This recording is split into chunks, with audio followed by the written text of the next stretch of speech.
Have you ever had one of those days, or maybe weeks, where you just feel like a stranger in your own mind? Where the brain fog is so thick you can barely find your words, your patience is razor thin, and your emotional resilience feels like it's hanging by a single frayed thread? For decades, women have been bringing these exact experiences to clinics, only to be handed a prescription, a pat on the back, and the incredibly dismissive phrase, "It's probably just stress." Or maybe it's all in your head. And that phrase, "it's all in your head," is actually the greatest, most tragic irony in the history of women's medicine. Because it is in their head. Literally. It is happening in the brain. But it's not a psychological weakness or an imaginary flaw. It is a profound, measurable, neurobiological reality driven by one of the most misunderstood hormones on the planet. Exactly. We are talking about estrogen. If you ask the average person on the street what estrogen does, they will almost certainly say it's the reproductive hormone. It's for the menstrual cycle. It's for pregnancy. End of story. But modern neuroscience is finally pulling back the curtain on a massive secret. Estrogen is actually a master regulator of the human brain. It shapes how we process memory, how we regulate anxiety, how we sleep, and how we experience the world emotionally. Today, we are going to completely deconstruct the estrogen brain. We need to understand why hormonal shifts, whether it's a monthly cycle, postpartum, or the massive transition of perimenopause, can completely alter a woman's cognitive reality. It is a conversation that is long overdue, because when we restrict estrogen to the reproductive system, we are ignoring the fact that the brain is absolutely dense with estrogen receptors. They are everywhere. They are in the amygdala, which processes fear and emotion. They are in the hippocampus, which handles memory and learning. They are in the prefrontal cortex, which governs executive function and focus. So, when estrogen levels fluctuate, you are not just experiencing a change in your reproductive organs, you are experiencing a systemic shift in how your brain communicates with itself. That is such a powerful visual. The idea that these receptors are just waiting in the memory and emotion centers of the brain. So, what exactly is estrogen doing when it binds to those receptors? If we look under the hood, neurologically speaking, what is the mechanism? Think of estrogen as the ultimate conductor of an incredibly complex neurochemical orchestra. One of the main sections of that orchestra is the serotonin system. Serotonin is your brain's feel-good neurotransmitter. It dictates mood stability, optimism, and emotional resilience. Estrogen essentially boosts serotonin production and keeps it active in the brain for longer periods. It also interacts heavily with dopamine, which drives motivation and pleasure. So, when estrogen levels are optimal, the conductor is keeping the orchestra in perfect harmony. You feel sharp, you feel capable, you can handle a stressful email without spiraling. But when the conductor steps off the podium or keeps walking on and off the stage, the orchestra falls out of rhythm. Precisely. When estrogen levels drop or fluctuate wildly, the serotonin and dopamine systems lose their primary support. And that is exactly when women experience that sudden, inexplicable drop in mood. They might feel an overwhelming wave of anxiety, a sudden lack of motivation, or a deep sense of overwhelm over things they normally handle with ease. This is the biological root of why emotions feel so different during different phases of life. It's not that a woman has suddenly lost her ability to cope. It is that the neurochemical scaffolding supporting her emotional resilience has temporarily shifted. Which completely validates that terrifying feeling so many women describe. I just don't feel like myself anymore. I hear that phrase constantly, and the tragedy is that women immediately internalize it. They blame themselves. They think, "I'm failing. I'm not strong enough. I should be able to handle my career, my kids, my life, without crying in my car." But what you are saying is that the emotional overwhelm is a biological signal, not a character deficit. I cannot emphasize that enough. It is biology, not weakness. The brain is highly plastic, meaning it changes dynamically in response to its environment, and hormones are a massive part of that internal environment. When we judge our emotional state without factoring in our neurobiology, we are essentially blaming a car for slowing down when it's running out of gas. That brings up a massive compounding factor, which is the modern environment itself. Because we aren't just dealing with natural hormonal fluctuations anymore. We are dealing with them while living in a society that demands constant, unending output. Let's talk about the collision between the estrogen brain and modern chronic stress. That collision is arguably the biggest health crisis facing women today. To understand it, we have to look at cortisol, our primary stress hormone. In our evolutionary past, cortisol was a survival tool. It spiked when we needed to run from a predator and then it dropped back down. But today, the predator is a 6 a.m. alarm, a flooded inbox, gridlock traffic, financial pressure, and the endless mental to-do list. The nervous system is under constant assault, which means cortisol is chronically elevated. And how does that chronic cortisol interact with estrogen? Because I imagine the body has to prioritize survival over everything else. You hit the nail on the head. The body operates on a strict hierarchy of needs. Survival always wins. When your brain perceives constant stress, it essentially steals the raw materials needed to make reproductive hormones and diverts them to make more stress hormones. It is a phenomenon often referred to as the cortisol steal. So, chronic stress actively disrupts hormonal balance. It suppresses estrogen and progesterone, which in turn strips away that neurochemical scaffolding we just talked about. You end up with a brain that is highly sensitive to stress, but lacking the very hormones needed to buffer that stress. It becomes a vicious cycle. You are stressed, so your hormones deplete, which makes you less resilient to stress, which makes you more stressed. And we have to talk about a specific type of stress that disproportionately falls on women: emotional labor, the invisible mental workload, remembering the grocery lists, managing the household schedules, anticipating the emotional needs of everyone in the room. That has to take a neurological toll. It takes a staggering toll. Emotional labor requires immense executive function and constant vigilance. The brain is never allowed to fully power down into a state of deep recovery.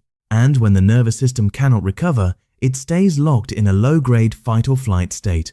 Over time, this burns out the neuroendocrine system. It degrades sleep quality, it shatters focus, and it leaves women feeling utterly depleted. The human brain was simply not designed for non-stop stimulation and continuous emotional pressure. And as if the invisible workload of real life wasn't enough, we now have the digital workload. Social media. The constant 24/7 pressure of being perceived. We are bombarded with images of hyper-curated lives, impossible beauty standards, and this toxic narrative that we should be perfectly optimized, glowing, and productive at all times. How is this digital panopticon affecting female biology? It acts as an accelerant to the stress fire. Humans evolved to care about their social standing within a small tribe of maybe 50 to 100 people. Now, our brains are trying to process our social standing against millions of people online. Every time we scroll and subconsciously compare ourselves to someone else, it triggers a microdose of social threat. That triggers cortisol. It is a slow, steady drip of anxiety. We are essentially running a background app in our brains that constantly scans for social danger, draining our battery life. You cannot separate emotional health from hormonal health. If your mind feels perpetually unsafe or inadequate, your biology will reflect that state of alarm. So we have this perfect storm. Hormonal fluctuations, chronic modern stress, the invisible burden of emotional labor, and the digital pressure cooker. And all of this culminates and intensifies during one of the most misunderstood phases of a woman's life: menopause. Let's dive into the M word, because society still treats it like a punchline about hot flashes, or worse, as an expiration date on a woman's vitality. The societal framing of menopause is not just insulting, it is scientifically entirely inaccurate. Menopause is not the end of anything. It is a profound neurobiological transition. Think about it. The brain has been operating on a specific fuel mixture, rich in estrogen, for decades. Then, over the course of perimenopause and menopause, that fuel supply dramatically drops. The brain doesn't just stop working, it has to rewire itself to function on a new hormonal baseline. I love that framing. It's like a massive software update, and just like when you update your computer's operating system, things might run slowly for a while, apps might crash, and the fan might spin out of control. That is a brilliant metaphor. It is exactly a software update. During this recalibration phase, because estrogen is withdrawing from the hippocampus and the prefrontal cortex, women experience very real cognitive glitches. Brain fog, walking into a room and forgetting why, struggling to find a specific word mid-sentence, feeling a sudden, crushing wave of fatigue. This is not early onset dementia, and it is not a sign of losing your mind. It is the brain actively adapting to a new environment. The relief that women must feel when they hear that. To know that the brain fog isn't a permanent decline, but a temporary symptom of a system reboot. But while that reboot is happening, it can be incredibly disruptive, especially for women at the peak of their careers. How much does sleep factor into this transition? Because it seems like whenever hormones shift, sleep is the first casualty. Sleep is the foundation of everything. It is the ultimate biological armor. When estrogen and progesterone drop, the brain's internal thermostat gets confused, hence the hot flashes and night sweats which fragment sleep. But poor sleep isn't just about feeling tired the next day. Deep sleep is when the brain literally washes away metabolic waste and consolidates memories. If you aren't getting deep sleep, your memory processing degrades, your emotional regulation centers become hyperreactive, and your stress resilience plummets. It's like trying to run a marathon with a sprained ankle while carrying a backpack full of rocks. So, if sleep is the foundation, and modern life is the enemy, how do we actually survive this? Let's get highly practical. We can't all quit our jobs, throw our phones into the ocean, and move to a quiet cabin in the woods. As tempting as that sounds, what actually builds hormonal and emotional resilience? The first step is radical biological awareness. We need to move away from the model of pushing through exhaustion and start respecting our physiological limits. It comes down to fiercely protecting your recovery. That means prioritizing sleep hygiene as if it were a life-saving medication, because functionally, it is. It means managing the nervous system through regular, moderate movement, not necessarily punishing, high-intensity workouts that spike cortisol further, but movement that helps process stress out of the body. So, less crushing it at the gym, and more regulating the nervous system.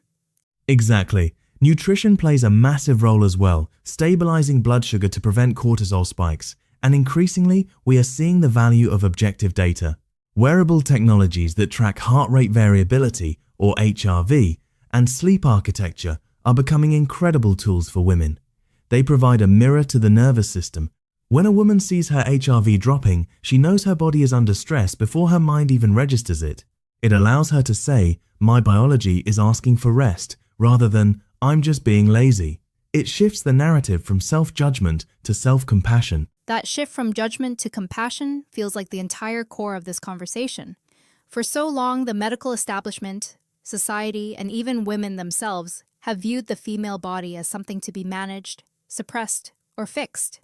We've been forced to fit a linear, rigid, almost robotic model of productivity that completely ignores the dynamic, cyclical nature of our biology. And that linear model is ultimately unsustainable. The future of female health relies on discarding that outdated framework. We are finally entering an era where science is acknowledging that hormones, emotions, sleep, and cognition are inextricably linked. When we understand that a woman's emotional experience is deeply tied to her neurobiology, we stop gaslighting her. We start providing targeted, intelligent support. We give her the tools to work with her physiology rather than constantly fighting against it. Which is incredibly empowering. It reclaims the narrative. Your biology is not a liability. It is a highly sophisticated, dynamic system. It just requires a different user manual than the one we were handed. This has been such a profound and necessary conversation. It really strips away the stigma and replaces it with pure, actionable science. It has been a privilege to discuss it. The more we talk about the reality of the estrogen brain, the more we normalize the human experience. Absolutely. To everyone listening, I hope you take away this one vital truth. Your emotions are not separate from your biology.